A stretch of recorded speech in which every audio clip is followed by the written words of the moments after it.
Dione Neutra, born in Munich, Germany, April 14, 1901, was named after the heroine of her grandfather's first novel, Dione Poitinger, the physician of Ingolstadt. Her father, Alfred, was an engineer by profession, a pianist, and an excellent chamber music player by avocation. I remember my mother especially because she was for us like the sun. Everything turned around her. Dione was the eldest of 4 talented and charming sisters. Dione started to play the piano at age 6 and often played 4 hands with her father. When she was 14, her father decided she should also learn to play the cello, since he often had difficulty finding a cellist for his chamber music ensembles. By age 18, when she met Richard, she was an accomplished musician. Music and the performance of it filled her whole being. But apparently I was a very flirtatious girl and fell in love right and left, and my mother was very concerned about that. So my cello teacher wanted to marry me, and I told my mother, but I don't love him. And she said, well, love comes with marriage. But when he tried to kiss me for the first time, I definitely knew he would never come. The arrival of an Austrian army officer would have a surprising effect on the Neutra family. He was very late and probably the last one to arrive for supper. He opened the door and there stood this tall, straight as a ramrod in his officer's tunic. He clicked his heels and he bowed from the waist and greeted everybody, and then he proceeded and he sat opposite Schwester Elsa, the owner of the Erholungsheim, and of course he entertained the entire and all of the guests with his wonderful, wonderful stories. And when my parents noticed that I became really involved, they sent me to Vienna in order to forget him. But it was too late, and the die was cast already. The parents didn't want you to get involved is because he had no future. Yes, he had no job, and he was a Jew, and he was poor, and he had no future. Yeah. Despite her parents' efforts to distract her from Richard, they were married in Hagen, Germany on the 23rd of December, 1922. Hagen, December 1922. Dione to Richard. My dear Richard, I am quite aware that our marriage can be a wonderful one, that I am a woman who could be envied if I am able to fulfill the task I see in front of me. But the path leading to the goal is a long one, and the devil may have a chance to set many traps. Let's never harbor resentment against each other. Let's discuss what seems unclear. Otherwise, there is not much to think about. After all, we love one another, and feeling with one another will accomplish more than talking about it. The most important thing is to be clear about one's path and always find back to it. The newlyweds moved to a country suburb outside of Berlin. At the time, Berlin was the world center of art, science, and culture, and was populated with the greatest minds of the time, including Freud, Einstein, Walter Gropius, and F.W. Murnau, the director of Nosferatu. Even though Dione's new life had its difficulties, she knew in her heart that she and her husband had a great future ahead of them.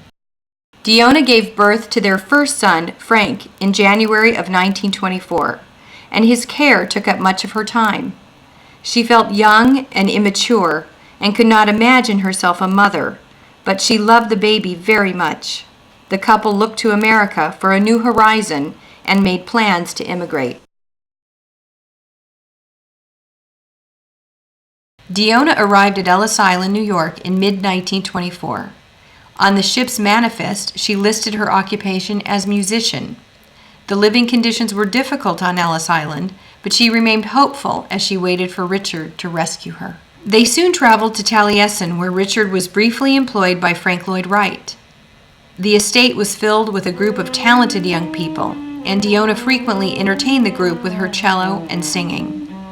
Mr. Wright came to admire the young couple and was sad not to have work to hold them. With the encouragement of their friend Rudolf Schindler, they decided to continue west in January 1925 to seek their future in California.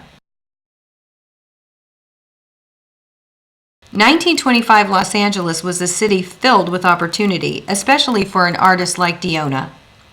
In addition, the way of life was agreeable. Schindler promised in a letter to Richard, "We shall not starve." The film The Phantom of the Opera had just been released, and Clara Bow and Louise Brooks were the it girls of the silver screen. The young Neutra family moved into Schindler's house, where they were part of an eccentric group of artists. Dione soon started performing cello and voice at venues such as the Hollywood Arts Association and the League of German Workers. However, life at the Schindler house was difficult.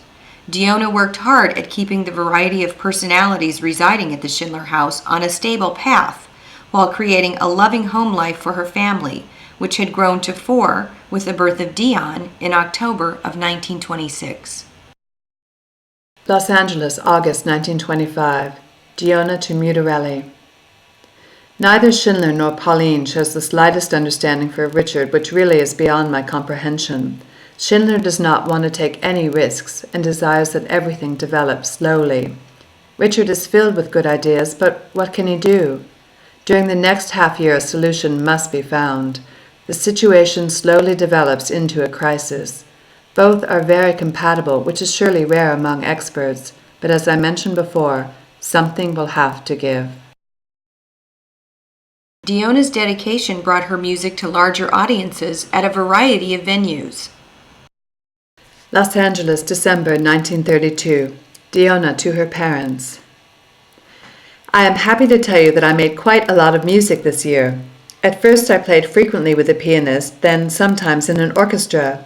I also joined the newly constituted Philharmonic Choir Group. We had 4 concerts in the Hollywood Bowl. Although only 5 rehearsals were scheduled in the space of 6 weeks, we rehearsed nearly every day. One good thing about these many rehearsals was that I learned to sight read. Due to financial difficulties, this choir has ceased to exist, but I now sing in a double quartet, and we are preparing programs for the radio. I will, as well, be the alto soloist at a midnight mass. In addition to all this, I am also doing quite a lot of typing for Richard. After the critical acclaim that came from Richard's design and building of the Lovell House in the Hollywood Hills, and the publication of his book, How America Builds, Dione would finally have her own dream home and live the American lifestyle for which she had worked so hard. As she had always done, she involved herself with the running of the day-to-day business and promotion of their careers.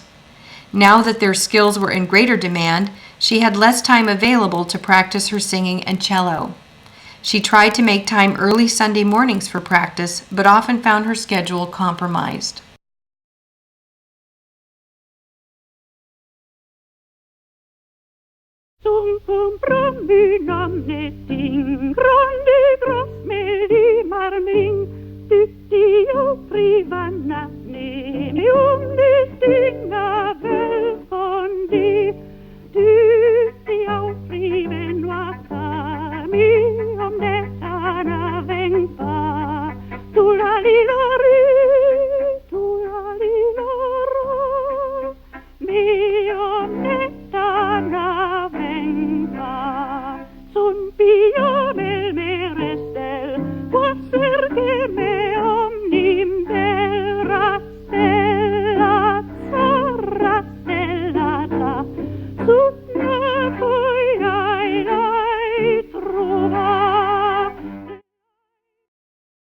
In 1939, they greeted the arrival of their third son, Raymond Richard, who grew up to become a public health doctor.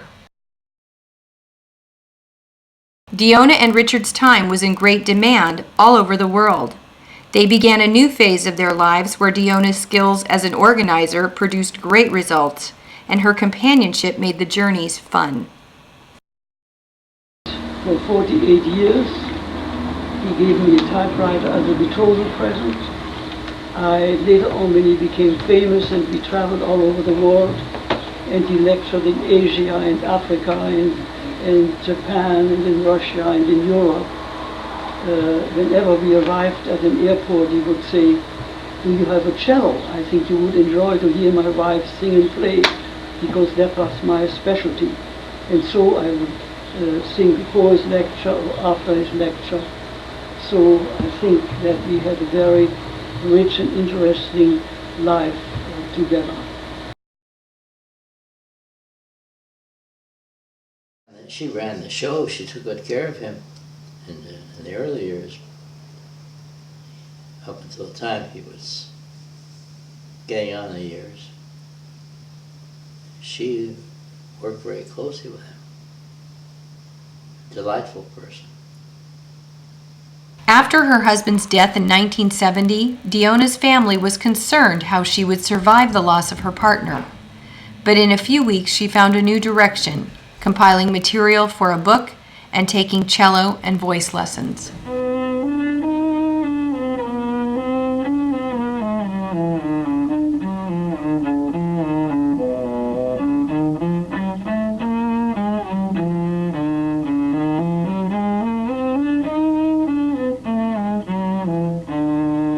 I wanted to study cello again, and I wanted to study my voice again, and I also managed to write a book, and I gave recitals, and I gave lectures, and I did all sorts of things which I never believed I could do. So I have had a very interesting and fulfilled life in the last 17 years.